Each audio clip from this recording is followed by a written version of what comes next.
जनवरी आ गया और फरवरी में है बोर्ड एग्जाम। तो कई स्टूडेंट्स की नींद तो वैसे गायब हो गई कि यार अब क्या करें, किस में से पढ़ें और कितना पढ़ें। एंड वन सेकेंड, एक क्वेश्चन सभी के दिमाग में राइज हो रहा है कि क्या अब भी मैं पढ़कर लास्ट 30 डेज अब भी मैं पढ़कर क्या 95% ला सकता हूं। तो आंसर है यस।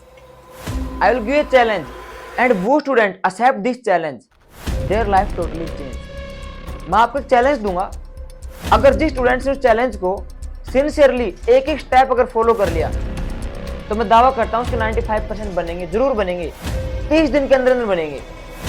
तो don't skip the video, please watch full video till the end, क्योंकि इस वीडियो में आपको जो भी ज्ञान देने वाला हूं मैं इधर उधर का आपको ज्ञान नहीं देने वाला।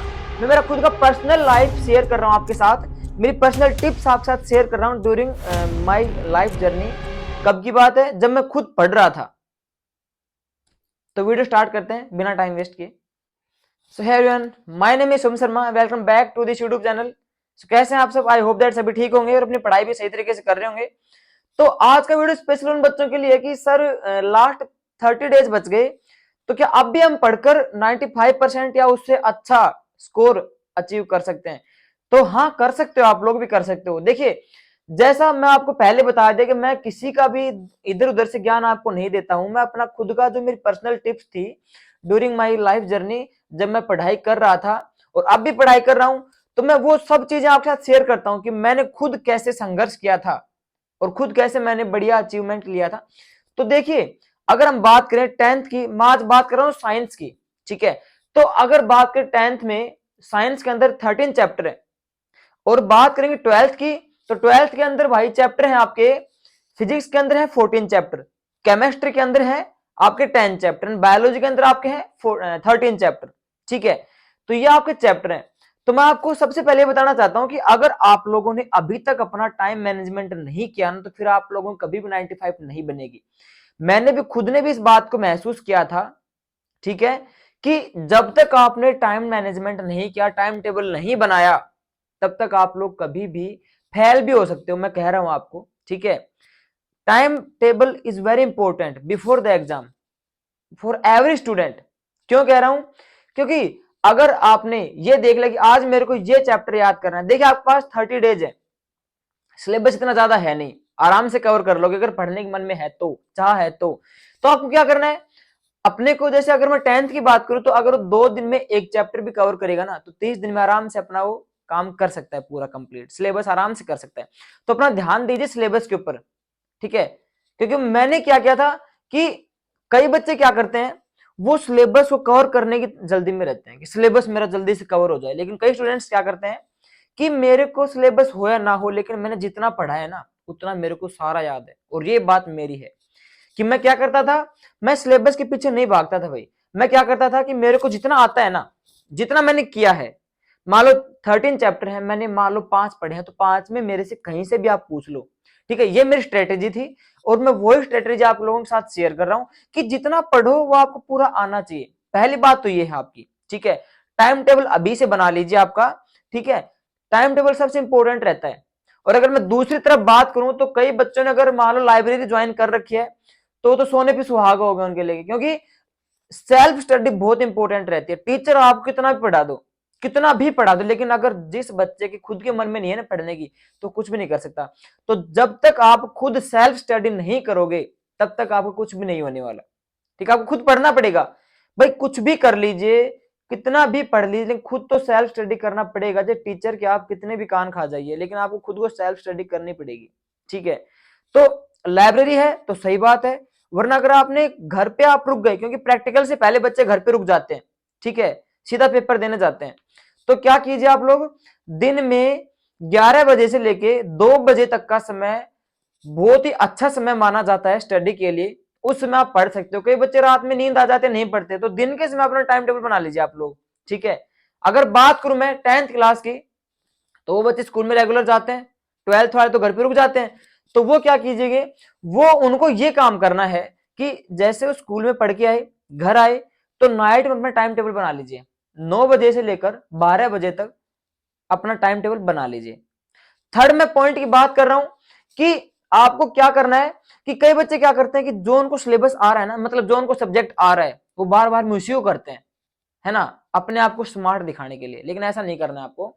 आपको क्या करना है कि जो चीज आपको नहीं आ रही आप उसको देखिए, उसको टाइम दीजिए आप लोग, ठीक है। जैसे मान लो आपको साइंस आ रहा है, मैथ नहीं आ रहा, और आप साइंस लेकर बैठे हो, तो क्या फायदा भाई, मैथ लेकर बैठे ना, साइंस का जो टाइम है वो मैथ को दे दीजिए आप लोग, ठीक है। ऐसे आप कवर करके चलोगे, आपका सिलेबस भी कंप्लीट हो जाएगा, और आपको जो आपने सोचा है कि मेरे इतनी बननी चाहिए वो भी आपकी बन जाएगी, नो प्रॉब्लम, ठीक है। लेकिन आपको बस ये बात ध्यान रखना, आपको टाइम बनाना है अपना, कि मैं कैसे टाइम टेबल को एडजस्ट करूंगा सभी सब्जेक्ट के लिए। मैं नहीं कर रहा एक सब्जेक्ट के लिए, सभी के लिए कर लीजिए कवर आप ना। कैसे करना है आपको कि आपको इजी सब्जेक्ट के ऊपर ध्यान कम देना है, और जो आपको हार्ड लगता है उसके ऊपर आपको ध्यान ज्यादा देना है, ठीक है। ये आपके लिए बहुत ही यूजेबल रहेगा। और फोर्थ अपना जो पॉइंट है वो ये है कि कई बच्चे है ना, वो नोट्स बनाते हैं इतनी सुंदर राइटिंग में, क्या फायदा, आपको गोल्ड मेडल थोड़ी लेना है सुंदर राइटिंग नोट्स बनाकर। अपना पांचवा पॉइंट है कि आपको करना क्या है, आप नोट्स ऐसे बनाइए कि आपको खुद को समझ में आ जाए, बस दूसरे को ना आए चाहिए। आपको दूसरे को थोड़ी बताना है, आपको परसेंटेज किसकी बनानी है, खुद की बनानी है। तो नोट्स ऐसे बनाओ जो आपको खुद को समझ में आ जाए, दूसरों को आओ चाहिए बताओ, ठीक है ना, अपने खुद को आने चाहिए। सुंदर राइटिंग मत कीजिए, आपके पास समय बिल्कुल भी नहीं है। नोट्स बनाइए, मैं मना नहीं कर रहा आपको, लेकिन कैसे बनाओ कि आपको खुद को समझ में आ जाए बस, ठीक है। फिर आपका छठा जो पॉइंट है, सिक्स जो आपका पॉइंट है वो ये है कि एनसीईआरटी वेरी गुड चॉइस, ठीक है। 12th class and as well as 10th class for board student, ठीक है ना। एनसीईआरटी में से आप अध्ययन कीजिए, बहुत ही अच्छा रहेगा आप लोगों के लिए, ठीक है। बात करें सीबीएसई की, वो भी एक बात है, लेकिन एनसीईआरटी पे आप ज्यादा ध्यान दीजिए, क्योंकि उसमें से पेपर आपको बन के ज्यादा आता है। मैं बात करूं एनसीईआरटी की, ठीक है, तो एनसीईआरटी ले लीजिए, सैंपल पेपर, ठीक है। और सबसे मेन बात है पीवाईक्यूज। मैंने पीवाईक्यूज के ऊपर पूरा वीडियो बना रखा है, उसका लिंक मैंने डिस्क्रिप्शन में डाल दिया, आप उसको वहां पे जाके चेक कर लेना। पीवाईक्यूज बहुत इंपॉर्टेंट रहते हैं, पिछले 5 सालों के मैंने पीवाईक्यू उठाए हैं, आप भी उठा सकते हैं।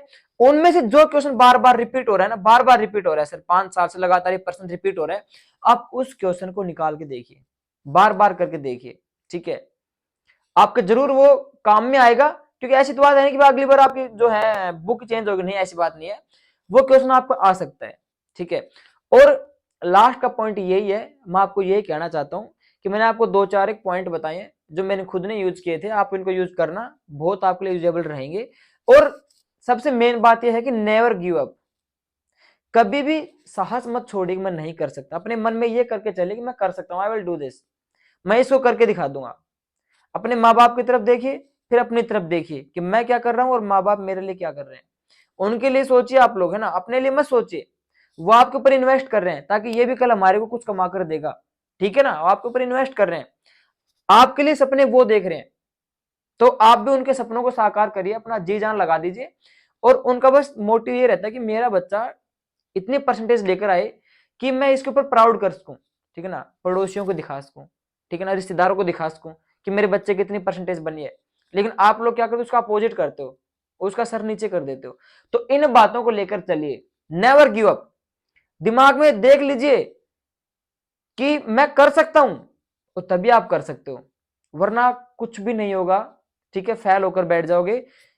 कोई भी बच्चा ढीठ नहीं होता, मैं कह रहा हूं आपको, कई कहते सर हमारे को याद नहीं होते, ऐसा कोई भी स्टूडेंट जिसके पास आधा दिमाग है या दिमाग है नहीं, सबके पास दिमाग बराबर है, सभी कर सकते हैं, ठीक है।